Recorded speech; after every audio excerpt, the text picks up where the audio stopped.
সকাল সকাল মেয়ের আবদারে পুরি বানাতে বসলাম। অনেকদিন থেকে আবদার করছিল আলু পুরি খাবে।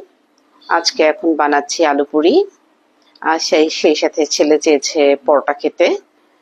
তো একই আইটেম দিয়েই আমি নাস্তা সারবো, একজনের জন্য আলু পুরি আর একজনের জন্য পরোটা। এভাবে শর্টকাট যেভাবে জীবন চালানো যায়।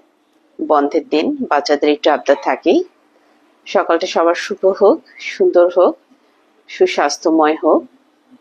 যদিও তেলের জিনিস পরিহার করাই উত্তম, কিন্তু বাচ্চাদের আবদারে মাঝে মধ্যে করতেই হয়। আর আমার আজকের আলু পুরিটা কতটা ফুলকো হয়েছে দেখুন। মেয়ে তো হাতে দিতে পারছে না, গরম গরম। তারপরে একটা ভেঙে দেখানোর চেষ্টা করছে। অনেক সফট, অনেক সুন্দর। ভিতরে পকেটে শুধু আলু আর আলু। শুভ সকাল সবাইকে।